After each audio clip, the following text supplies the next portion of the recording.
Hello friends, मैं हूं शाहीन और आप देख रहे हैं फैल्कन विंग्स। इतनी ज़्यादा वीडियो जो लेट हुई है उसके लिए मैं आप लोगों से माफ़ी चाहूँगा। असल में कुछ बहुत सारा क्लोजिंग का वर्क था, उसमें मैं बिज़ी था। दूसरी एक दिक्कत हो गई थी कि मेरा ये फ़ोन जो मैं जिससे हमेशा रिकॉर्ड किया करता था, ये आईफोन का ऐसी है। तो ये मेरा फ़ोन गिरने की वजह से ये स्क्रीन इसका डैमेज हो गया था और भी बहुत सारा इश्यूज़ हो गया था। तो मैं उसे बनवाने के चक्कर में तो काफ़ी दिन परेशान रहा, टाइम भी नहीं मिल रहा था। तो फाइनली मैंने दूसरा ही एसी ले लिया, क्योंकि ये बहुत मतलब कंफर्टेबली यूज़ मैं कर पाता हूँ। पॉकेट वगैरह में बहुत इजी ये चला जाता है। तो फिर से मैं वीडियो आपके लिए ला पाऊँगा। जो वीडियो बना रहा हूँ ये क्लच प्लेट डैमेज होने के ऊपर बना रहा हूँ कि आपका जो क्लच प्लेट होता है, एक्चुअल में वो क्लच प्लेट नहीं होता है। उसकी उसको जिसको हम लोग क्लच प्लेट बोलते हैं, उसकी मैंने इन्फॉर्मेशन निकाली। देखिए, वो एक्चुअल में होता है ये। अगर आप ये कैमरा देख पा रहा है तो मैं आपको दिखलाता हूँ। ये देखिए, जनरली हम लोग इसको क्लच प्लेट बोलते हैं।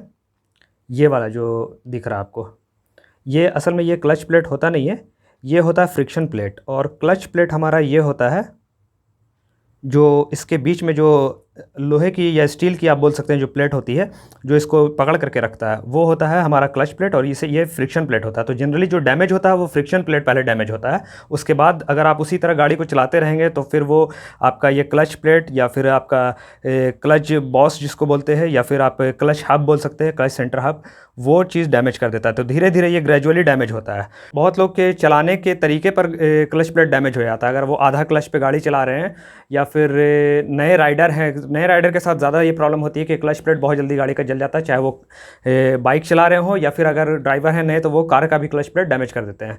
लेकिन इससे ये जो मैं अभी बात आपको बता रहा हूँ, ये चलाने के तरीके से डैमेज नहीं हुआ है।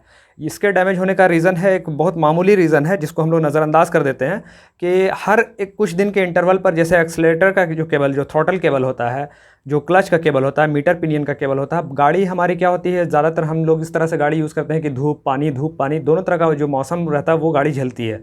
तो उसमें क्या होता है कि हमारा वो केबल का जो केसिंग होता है वो डैमेज हो जाता है। तो उसको हम लोग ध्यान देते नहीं हैं और उसी तरह गाड़ी चलाते रहते हैं। तो मेरे साथ भी यही हुआ कि वक्त की कमी की वजह से मैं उसे देख नहीं पाया कि कितना डैमेज हो चुका है। जब भी कोई वायर आप रेगुलर इस्तेमाल करते हैं तो उसमें एक से एक्सपैंड हो जाती है वायर यूज़ करते करते। जैसे ब्रेक का वायर है, आप बार बार उसे यूज़ कर रहे हैं, दबा रहे हैं ब्रेक, तो उस पर खिंचाव पड़ता है। खिंचाव पड़ने की वजह से क्या होता है कि जैसे मान लीजिए ये तार है, ये काम कर रहा है, अपनी जगह पे काम कर रहा है, तो ये इस तरह से खिंचाव पड़ता है। खिंचाव पड़ते पड़ते वो एक्सपैंड हो जाता है। तो आप देखते होंगे क्लच में फ्री प्ले आ जाता है, हल्का सा, मतलब क्लच आपका फ्री रहेगा। तो उसमें भी आप अगर गाड़ी का कोई भी यूज़र मैनुअल देखिएगा तो उसमें आपको इस जानकारी को दिया रहता है कि 20 mm का या 10 mm का फ्री प्ले होना चाहिए। उससे ज़्यादा अगर फ्री प्ले हो रहा है तो आप क्लच केबल को चेक कराएं, या फिर क्लच का सेटिंग रहता है दोनों जगह पे। एक तो केबल पे सेटिंग होता है और दूसरा रहता है जहाँ पे क्लच हाउसिंग, इंजन में जहाँ पर हमारा क्लच हाउसिंग लगता है वहाँ पे सेटिंग रहता है। उसको आप नट बोल्ट को एडजस्ट करके क्लच सेट कर सकते हैं। लेकिन अगर आपका केबल बहुत ज़्यादा डैमेज हो गया है तो उसमें क्या होगा कि वो एडजस्टमेंट हो नहीं पाता है। अगर उसको आप ज़बरदस्ती एडजस्ट कराएंगे तो वो क्या होगा कि गाड़ी चलाते समय हाफ क्लच आपका लिया रहेगा और उसी पर आप गाड़ी चला देंगे। तो उसी में जो हमारी फ्रिक्शन प्लेट होती है या क्लच प्लेट आप बोल सकते हैं, वो उसको डैमेज कर देता है। मेरे साथ भी यही हुआ कि वक्त की कमी की वजह से मैं उसे चेंज नहीं करा पाया केबल को, और जो भी जल्दबाजी में मैंने उसे क्या किया कि सेट कर लिया कि थोड़ा जो क्लच का फ्री प्ले है वो कम हो जाए। और उसमें मेरा क्लच प्लेट 2 दिन के अंदर बिल्कुल पूरी तरह से डैमेज हो गया। डैमेज इतना हो गया कि आप क्लच प्लेट डैमेज है या नहीं ये चेक कैसे कर पाएंगे। गाड़ी अगर आपकी किक वाली बाइक है तो आप उसमें जब किक लेंगे तो किक हल्का स्लिप करने लगता है। दूसरा, आप माइलेज आपका रिड्यूस हो जाएगा, फ्यूल एफिशिएंसी बहुत ही कम हो जाती है गाड़ी की। मेरा स्प्लेंडर है, स्प्लेंडर प्लस में यूज़ कर रहा था, उसमें ये प्रॉब्लम हुई थी। तो स्प्लेंडर में अभी 35 का एवरेज है। आप इमेजिन कीजिए कि स्प्लेंडर आप किसी भी कंडीशन में चलाएंगे तो 35 का एवरेज स्प्लेंडर से नहीं निकलेगा।